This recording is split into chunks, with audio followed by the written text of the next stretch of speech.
നമുക്ക് പനീർ വെച്ചിട്ട് നല്ലൊരു സാൻഡ്വിച്ച് തയ്യാറാക്കിയാലോ. അപ്പോൾ അതിനുവേണ്ടി ഞാനൊരു പാൻ വെച്ചിട്ടുണ്ട്. ഇതിലേക്ക് ഞാൻ ചേർക്കുന്നത് അൺസാൾട്ടഡ് ബട്ടറാണ്. ബട്ടർ നന്നായി മെൽറ്റായി കഴിയുമ്പോൾ ഇതിലേക്ക് പൊടിയായി അരിഞ്ഞിട്ടുള്ള വെളുത്തുള്ളി ചേർക്കാം. പിന്നെ ചേർക്കുന്നത് സവാള അരിഞ്ഞതാണ്. ആവശ്യത്തിന് ഉപ്പും ചേർത്ത ശേഷം നന്നായി ഒന്ന് മിക്സ് ചെയ്തെടുക്കാം. ഇനി ഇതിലേക്ക് ജിഞ്ചർ ഗാർലിക് പേസ്റ്റാണ് ചേർക്കുന്നത്. അതും ചേർത്ത് വഴറ്റിയ ശേഷം പച്ചമുളക് ചേർക്കാം.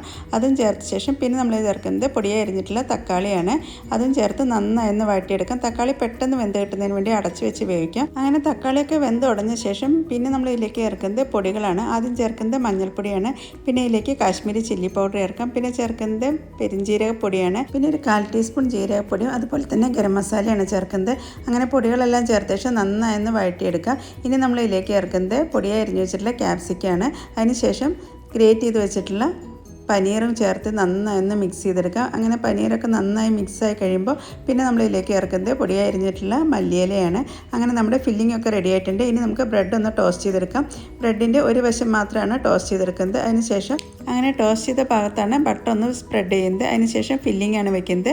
ടോസ്റ്റ് ചെയ്ത ഭാഗമാണ് നമ്മൾ കവർ ചെയ്തെടുക്കുന്നത്. അതിനുശേഷം ബ്രെഡിൻ്റെ ഇരുവശവും ടോസ്റ്റ് ചെയ്ത് കഴിയുമ്പോൾ നമ്മുടെ വളരെ ടേസ്റ്റി ആയിട്ടുള്ള പനീർ ബ്രെഡ് സാൻഡ്വിച്ചാണ് തയ്യാറാക്കിയിരിക്കുന്നത്. അപ്പോൾ എല്ലാവരും ഈ ഒരു രീതിയിലൊന്ന് ട്രൈ ചെയ്ത ശേഷം ഫീഡ്ബാക്ക് തരാൻ മറക്കരുത്. Thank you.